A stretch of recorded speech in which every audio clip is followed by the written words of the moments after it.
O Sport Record desse domingo está com ninguém mais, ninguém menos que um convocado. Hugo, prazer falar Prazer contigo. todo meu. Convocado para a seleção brasileira, cara. Convocado para a seleção brasileira, graças a Deus, vivendo um momento assim, individualmente muito feliz, um momento ímpar da minha vida, que eu só tenho a agradecer a Deus e a meus companheiros e a todo mundo que está participando disso aí. Você já parou para pensar que nesse domingo você vai estar sendo observado pelo técnico da seleção e pelo ex-técnico da seleção, que hoje é técnico do Corinthians? Isso dá um peso maior, não? A verdade é que é gratificante, né? Você saber que está sendo olhado por esses caras, assim. Hoje a gente tem um treinador de alto nível, que é o professor Dorival, que estava na seleção há pouco tempo atrás. E, bom, o nosso treinador atual da seleção, que um dos maiores treinadores do mundo, né? Se não o maior em questão de tamanho e relevância. É uma responsa maior, você acha? Pô, o Ancelotti eu acho que né? É outro nível. É uma parada legal, assim. É gratificante, porque você saber que um cara desse tamanho tá te olhando é gratificante por você saber que seu trabalho está sendo bem reconhecido. E a gente viu a imagem do momento em que você é convocado, os jogadores do Corinthians comemorando contigo. Como foi isso pra você, cara? Na verdade, quando começa a transmissão ali, a gente estava no aeroporto, e eu vou pro banheiro, né, para tentar ficar sozinho ali, ver sozinho. Você já imaginava ou não? Não, assim, eu tinha esperança, depois que saí nas mídias que eu estava na pré-lista ali e tudo mais, nas atuações que eu vinha tendo. E aí eu tinha uma certa esperança, mas assim, não imaginava que eu fosse, né? Eu estava com aquela ansiedade de... Por isso que eu fui pro banheiro para tentar ver sozinho. Só que aí houve a transmissão, aí começa a apresentação do Ancelotti e tudo mais, aí demorou um período ali até sair a lista. Aí eu vou pra fora do banheiro e fico sozinho no telefone, até que chega o Mateuzinho, fica do meu lado. E tá vendo o quê? Eu fui a convocação. Aí chega do meu lado, o Thales chega, aí o Igor chega e junta todo mundo, aí já era. E eu pensando, cara, se der ruim eu não for, vai todo mundo ficar cara. Imagina aquela cara de putz, de gol contra. Mas graças a Deus deu tudo certo, a gente pôde comemorar junto. E como que você está assim, pensando sobre a seleção brasileira? A gente vai falar de Corinthians também, mas é diferente da primeira vez que você foi convocado, né? Porque agora, me parece que uma vez o Everton falou o seguinte, apesar de que talvez você não seja o primeiro goleiro, o segundo ou terceiro goleiro, eles têm uma responsabilidade muito grande de treinar bem para que os atacantes tenham dificuldade e cheguem bem para o jogo. Exato. Você sente isso também? Claro. Eu estou vivendo um sonho de tá servindo a seleção, né? Então, a palavra servir a seleção não quer dizer que se você vai jogar ou não. Você vai lá para dar o seu melhor no dia a dia. Então, o que eu puder aumentar o nível dos atletas que vão jogar, se eu não for jogar, é isso que eu vou fazer, né? Porque eu aumentando o nível deles, eu aumento o meu também. Eu acho que essa é a mentalidade de quem quer vencer junto com o grupo e de quem quer ver o outro crescer também, porque sabe que o outro crescendo ajuda aqui com o meu crescimento. Então, o pensamento é totalmente esse. A gente, claro que sonha em estar em campo com a camisa da seleção brasileira, eu sonho com isso.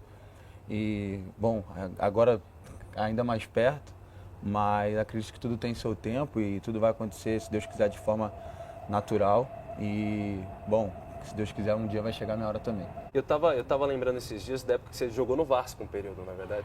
Você tinha um auxílio de R$600. Sim. Ele foi cortado, não tem uma história assim, Hugo? Quando eu era garoto, né, tinha um auxílio de R$600 quando eu jogava no Vasco. Daí eu tinha que fazer a transição para o futsal campo e aí cortaram essa ajuda de custo, só que essa ajuda de custo era o que bancava a minha casa na época, meu pai desempregado, minha mãe desempregada. E aí cortaram essa ajuda de custo e a gente teve que passar um perrengue ali para poder sustentar ali a vida, né, que a gente tinha. E para ter o alimento, para ter a passagem, e isso me fez sair até do Vasco na época. E fiquei sem clube e tudo mais, aí poucos meses depois o Flamengo entra em contato e eu acabo indo para lá. E aí sigo minha vida profissional ali. Mas foi um período bem complicado, mas que me fez, que hoje faz valer a pena tudo que eu passei, tudo que meu pai passou comigo, minha mãe, minha família. Então, poder retribuir dessa forma é muito bom. Você chegou até, quando você foi pro Flamengo depois, a viajar 4 horas pro Ninho do Urubu. Não tinha uma história assim também? Sim, exato. É porque as pessoas veem você convocado e não imaginam o que você passa para chegar até... Não tinha isso o caminho também? é muito longo, né? Cada jogador tem sua história, tem sua trajetória. Eu tenho a minha também, né? E eu realmente morava em Duque de Caxias, eu saía para treinar no CT 3h30 da manhã, ou 7, eu acordava para pegar o ônibus das 3h45, que era na esquina da minha casa. Eu só acordava, escovava os dentes, botava a roupa, saía, que eu não dava tempo de tomar banho 3h30 da manhã. E aí eu pegava o ônibus das 3h45 na esquina da minha casa, ia para o centro de Duque de Caxias, pegava um outro ônibus para Barra, da Barra eu pegava um outro ônibus para Vargem Grande.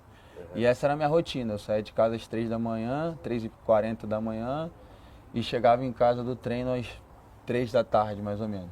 Sim. E aí essa era a rotina foi a rotina que eu acabei criando ali, ó. Graças a Deus nesse período Deus colocou algumas pessoas que puderam ajudar com carona, pessoas que moravam próximo e tudo mais. Mas a rotina era essa, né? Então, e depois melhorou quando eu fui morar no CT. Sim. E isso ajudou a diminuir os gastos com passagem, que era muito gasto. Era 3 ônibus para ir, mais 3 ônibus para voltar, tudo isso tinha um gasto com passagem. Então, quando eu vou morar no CT, isso melhora bastante. Mas tinha essa história aí, que eu demorava um bom tempo para chegar no CT para treinar. Teu pai não queria muito que você fosse goleiro, né? Porque não. Imagina que todo pai pensa, eu quero que meu filho seja meia, atacante. Não, meu pai não queria não, porque minha família tentou jogar bola, meu pai, meus irmãos mais velhos. E o meu irmão mais velho que eu, mas do meio ainda, que tem um mais velho, o Dudu. O apelido dele é Dudu, mas o nome dele é João Luiz. Não sei por que é Dudu, mas ok. E aí, o meu irmão era bom de bola, meu irmão fez base no Botafogo. E aí, só que ele foi pai muito cedo, na época, tipo, não tinha contrato, então ele teve que largar o futebol para trabalhar, para sustentar a família e tal. E só que o meu irmão sempre nas peladas, ele ganhava uma graninha para jogar, que era bom de bola. E aí ele foi e gostava de agarrar nas peladas, assim. Aí meu pai ficava louco com ele, falava, pô, sai do gol, vai pro ataque, você é bom de bola, vai pra frente e tal. Ele gostava de agarrar. Aí, por ironia do destino, eu vim goleiro. Mas, assim, muitas lembranças, muitas histórias e muitos perrengues, mas tudo isso vale a pena quando eu olho para trás e vejo tudo que eu estou vivendo, tudo que Deus está me permitindo, tudo que a minha família pode viver hoje, então valeu tudo a pena. Você pensou muito no teu pai quando você foi convocado? Ah, com certeza. Na verdade, tudo que eu faço na minha vida eu penso nele. Tudo que eu faço na minha carreira é pelo sonho dele, porque eu comecei a jogar bola por ele. Então, assim, eu tenho certeza que antes dele falecer, ele já sabia que tudo isso ia acontecer na minha vida. E ele foi com a missão cumprida, né? E é difícil falar dele, não me emocionar, mas eu tô aqui me mantendo bem aqui. Mas tudo é por ele, pela minha família, minha mãe, minha irmã, que passaram tudo comigo ali. E é gratificante poder viver esse momento. A gente sente falta da presença da pessoa, mas eu sei que onde ele está muito feliz. A gente já compartilhou dessa história, sim, né? Já falei com você algumas vezes, eu perdi meu pai também, sim. A gente sabe como é difícil. Mas você tem hoje também a força na tua mãe. Sim. Qual que é a importância da tua mãe na tua vida? Ah, cara, minha mãe é meu tudo, assim. Meu pai, ele foi o cara que me incentivou a jogar bola, o cara que investiu no meu sonho e que me trouxe para esse mundo, né, do futebol. Mas a minha mãe é minha mãe, cara. Minha mãe me criou, fez tudo que eu... Salve, nação corintiana, tudo jóia? Gente, olha eu aqui de novo, Mineirinho na voz. Vamos falar um pouquinho dessa entrevista que Hugo Souza concedeu para o jornalista esportivo Pedro Ramiro, da TV Record. Uma entrevista emocionante, uma entrevista que impactou pela sua humildade, pela sua sensibilidade. Um cara que tem uma história de vida espetacular. E após a gente falar repercutir um pouco essa história aí da entrevista do Hugo Souza, a gente vai falar também do jogo do Corinthians contra o Grêmio, que empatou ontem pela 12ª rodada em 1-1. Então vamos lá. Gente, sobre Hugo Souza. Rapaz, eu fiquei emocionado com essa entrevista, né? Hugo Souza é um cara muito simples, humilde, né? Que acabou concedendo uma entrevista aí espetacular, né? Ao ser convocado pelo técnico Ancelotti da seleção brasileira. Ficou muito feliz, dizer que não conteve a emoção desse momento. É um trabalho de anos, é um trabalho que sempre sonhou, sabe que o grau de dificuldade, né, é muito alto, porque tem vários jogadores maravilhosos, né? E como ele diz, mesmo no banco, né, o objetivo é poder potencializar, né, seus companheiros, que seu momento também, uma hora vai chegar, né, deles jogar, ser titular. Falou do início da sua carreira, da sua família aí com condições financeiras desfavoráveis, né, quando ele estava jogando pelo Vasco na categoria lá de júnior, né, nem júnior, já era de criança mesmo, né? Que tinha uma ajuda de custo, acabou perdendo a ajuda de custo, diz ele que teve que sair do futebol, ajudar a família, e algum tempo longe, né, ele pegou, o Flamengo ligou para ele foi pro Flamengo, aí começou a vida dele, né, se destacou no Flamengo, depois se perdeu, foi parar em Portugal, né, e Fabinho Soldado concedeu aí uma oportunidade espetacular, chegou ao Corinthians ano passado e já chegou aí sendo o número 1 da camisa, pegando muito, levou o Corinthians até uma semifinal aí de Copa do Brasil, levou o Corinthians até uma semifinal de Sul-Americana. Esse ano, né, no segundo ano o Corinthians já foi campeão paulista, tirando o Corinthians de uma filha de 6 anos para cima do maior rival, que é o Palmeiras. Na sequência agora já houve a convocação, né, então o Hugo Souza está vivendo um momento espetacular. Se ele continuar com esses pés no chão como tem, né, vai chegar muito longe, porque é um cara que trabalha muito, muito dedicado, né? E sem sombra de dúvida é um cara espetacular. Ele disse também, né, da importância do pai dele, né? O Hugo se emocionou ao falar do seu pai, que foi um incentivador da sua carreira. Uma pessoa que estava ali sempre apoiando, acreditando, né? E também falou da importância da sua mãe, não conteve as lágrimas. A mãe dele é pastora, né? Ele sai de casa, tá orando, sempre pedindo muito Deus para abrir as portas, para abençoar, para iluminar, né? Diz ele que foi criado com muita dificuldade, comendo aí a comida preferida dele, ele fez até graça. É a coisa mais simples que tem, mas é muito saborosa essa comida. Arroz, feijão e farinha. Eu particularmente amo essa comida. Falou, né, do momento do Corinthians, né? Com essa crise que o Corinthians vem vivendo, diz ele que essa crise não deixa afetar o grupo está muito focado no futebol, essa parte administrativa não faz parte, né, dos jogadores, e sim faz parte da gestão, dos diretores, né, de presidente, né, de gerente, né, como o Fabinho Soldado, diretor executivo. Então, o Hugo falou que o elenco está blindado, o elenco está focado e espera que o Corinthians chegue muito bem nesse campeonato brasileiro, faça um bom campeonato, né, e que possa vir mais conquista. Eu fiquei extremamente emocionado com essa entrevista, pela humildade, pela simplicidade desse cara. Esse cara merece muito e vai chegar muito longe, acredito eu. Vai ganhar muito título no Corinthians e também vai ganhar título na seleção brasileira, não apenas fazendo parte do grupo, e sim sendo titular.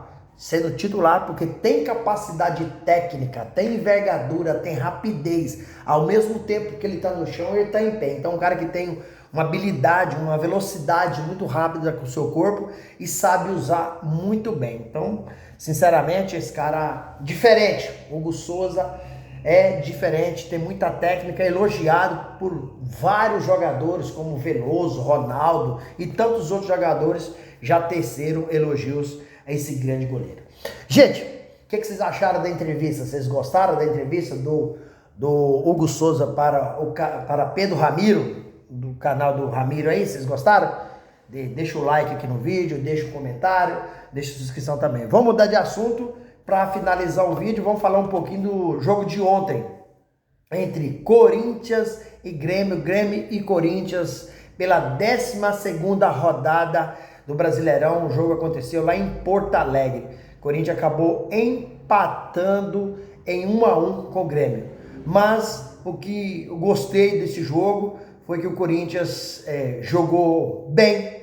O time do Corinthians ontem, apesar de não ter trago a vitória para São Paulo, teve um sistema tático muito bem organizado, coisa que não estava acontecendo. O Dorival não estava conseguindo ajustar o sistema tático do Corinthians. Infelizmente, Kaká acabou fazendo o gol contra, né? O Corinthians só trouxe um ponto para São Paulo. Mas no geral o Corinthians jogou bem. A entrada de Dieguinho e Kaique no segundo tempo fez o Corinthians crescer no jogo. Gostei desses garotos, hein? Esses garotos, sem sombra de dúvida, eles são o futuro do Corinthians. Eu até achei que o Dorival deveria ter colocado o Cauê Furquim, um baita jogador que o Dorival ontem ainda não aproveitou. O Timão, para mim, pecou, né, na individualidade. Por quê? Porque faltou qualidade, né, devido. E o Roberto tá no departamento médico, né, Raniel no departamento médico, Memphis Depay, Gustavo Henrique também está no departamento médico, Memphis Depay, Carrilho, José Martins, esses estavam descansando. Uns do departamento médico e outros sem condições físicas porque serviram suas respectivas seleções, né? O Corinthians tem que dar oportunidade a esses garotos, porque o Corinthians não pode pagar 15 milhões de dólares em Elinho. Elinho, para mim, não é nem igual Cauê Furquim, que é um garoto com 16 anos, tá? Se o Corinthians fizer isso, mais ou menos jogar dinheiro fora, como fez com Pedro Raul. Pedro Raul, o Corinthians jogou dinheiro fora. Félix Torres pagou aí uma bagatela muito alta e os caras não deram retorno. Então, o futuro do Corinthians é dar oportunidade a esses jogadores.